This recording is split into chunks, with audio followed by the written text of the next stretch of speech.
Hermano, estamos viendo la historia de la salvación.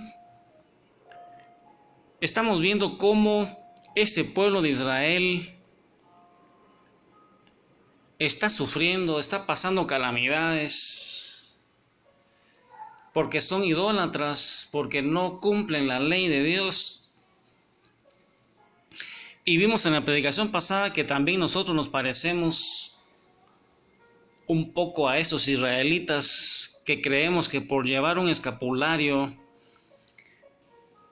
por ponernos ceniza en la frente o por buscar esas palmas el domingo de Ramos, con eso basta para llegar a Dios, que son suficientes, que no es necesario convertirnos, que no es necesario cambiar de vida.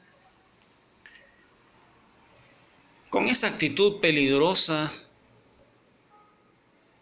ya que ningún sacramental como son los escapularios, la ceniza, las palmas, ni siquiera los sacramentos, ya que si ellos no son recibidos con las debidas disposiciones, ni ellos pueden ayudarnos si nosotros mismos no dejamos el pecado. Y eso, hermano, es algo que debemos de reflexionar, ya que hay mucho católico que todavía no conoce a Jesús, lo conoce de oídas, pero todavía sus ojos no lo han visto. Y necesitamos tener un encuentro personal con Jesús para que vaya cambiando nuestra vida y verdaderamente exista un cristianismo como nuestro Padre quiere que haya. ¿Y qué crees tú que sucedió después del regreso del arca y del arrepentimiento de esos israelitas? ¿Qué fue lo que pasó? ¿Qué resultado tuvo ese arrepentimiento? ¿Y qué pasó cuando regresó el arca que los filisteos se habían llevado? Y hoy, hermano, busca tu palabra, Primera de Samuel, capítulo 7, versículo 13. Samuel 7:13.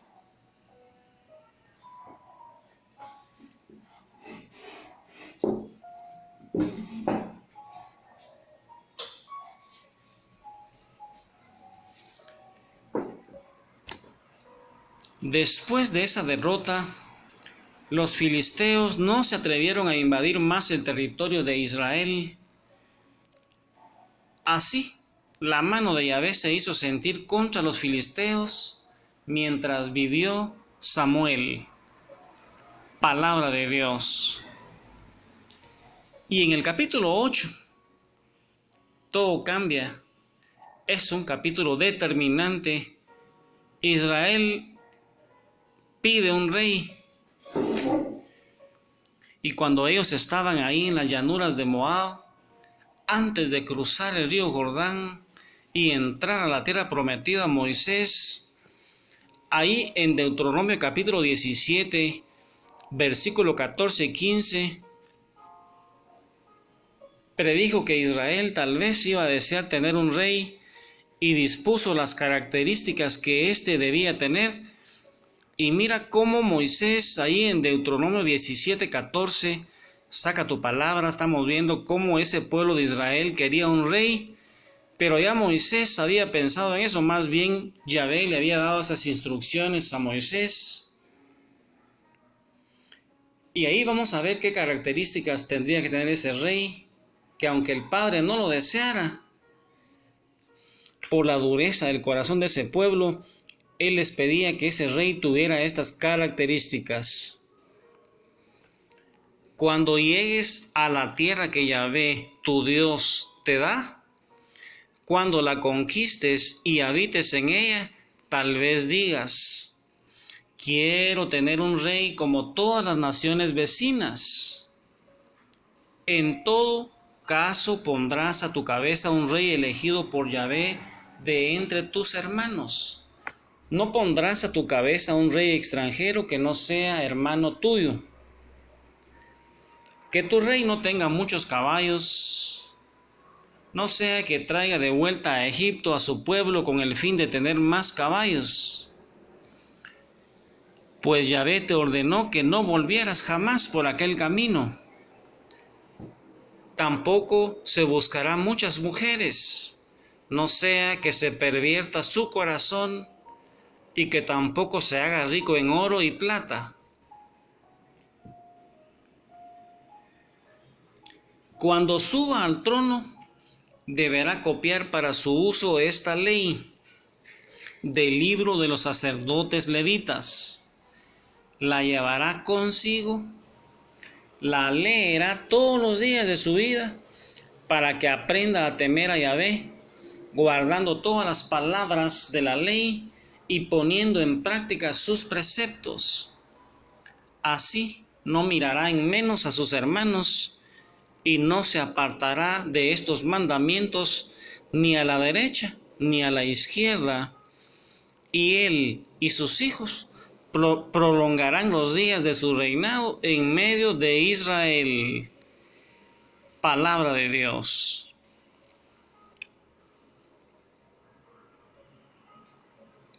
Mira cómo todo ya estaba escrito ahí, pero ¿qué problema hay con que ese pueblo de Israel pidiera un rey? ¿Qué problema crees tú que había ahí con ese pueblo que pedía un rey?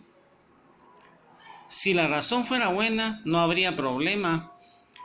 Pero si la idea es tener un rey como el resto de los pueblos circunvecinos, esta petición puede ser problemática. Y eso está, hermano, ahí en 1 Samuel capítulo 8, versículo 4 y 5. 1 Samuel 8, 4 y 5. Se reunieron pues los jefes de Israel, fueron a Ramá, donde estaba Samuel, y le dijeron: tú ya estás viejo y tus hijos no siguen tus ejemplos. Pues bien, danos un rey para que nos gobierne como hacen los reyes en todos los países. Palabra de Dios. Estos hijos de Samuel no fueron igual que su padre, buscaban el dinero, aceptaban regalos y violaban la justicia. Y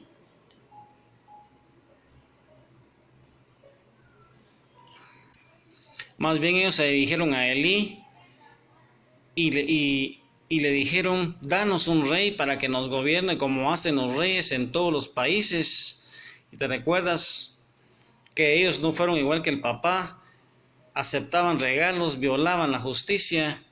¿Y cuál es la posición de Samuel con respecto de un rey para Israel?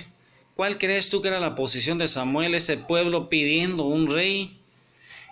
Y dice que Samuel, que tiene un corazón para el Señor, sabiendo que el rey era Dios, dice que no le gustó nada la petición de un rey e invocó a Yahvé ahí en 1 Samuel 8:6.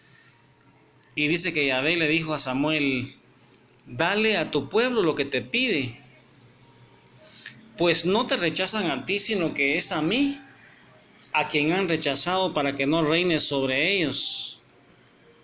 Te tratan a ti como me han tratado a mí desde el día en que yo los saqué de Egipto hasta hoy, pues sabes cómo me abandonaron para ir tras otros dioses. Escucha, sin embargo, su petición y les dirás cuáles son los derechos del rey que los va a gobernar. Palabra de Dios. Mira, hermano, lo que dice 1 Samuel capítulo 8 del 6 al 9. Samuel está escandalizado de lo que están pidiendo, pero Dios sabe que no están listos aún para aceptarlo a él como su rey, como rey de reyes. Y entonces, como no están listos todavía, les va a dar un rey terrenal. Aquí en la historia de la salvación, ese padre está preparando a ese pueblo, porque todavía ellos no están listos para recibir a Dios como su rey. Y para irles enseñando, les va a dar un rey terrenal, como una figura de ese rey de reyes que va a venir muchos años después. Van a tener problemas, pero les da lo que ellos quieren. Sin embargo, al final Dios obtendrá lo que Él quiere, porque unos 1000 años después de esto, Él vendrá a la tierra como un niño y será el Rey de Reyes y Señor de señores. Y toda rodilla se doblará ante Él y toda lengua proclamará que Él es el Señor. Y cuando sea crucificado veremos lo que hicimos con nuestro Rey, porque en la cruz estaba escrito: Jesús, Rey de los judíos, tuvo que dar su vida para ser nuestro Rey. Y hay algunas advertencias que les da Samuel con respecto al rey que ellos están pidiendo. Y eso, hermano, es lo que vamos a ver en la próxima predicación. ¿Qué advertencias les va a dar Samuel con respecto a ese rey que piden? Y pensando cómo Dios está preparando a su pueblo para recibir al Rey de Reyes, porque en este momento de la salvación todavía ellos no creen en ese Rey de Reyes y Señor de señores. Ahí, hermano, en el corazón de María Santísima, sigamos meditando la pasión, la muerte y resurrección de Jesús, pensando que Él en la cruz, y debido al sacrificio de Él y la obediencia al Padre, Dios le dio un nombre que está sobre todo nombre, y ante Él toda rodilla se dobla en el cielo, en la tierra y en los abismos. Que el Señor te bendiga, hermano, y a prepararnos, porque Jesús va a venir a juzgar a vivos y muertos, porque Él es el Rey de Reyes y Señor de señores.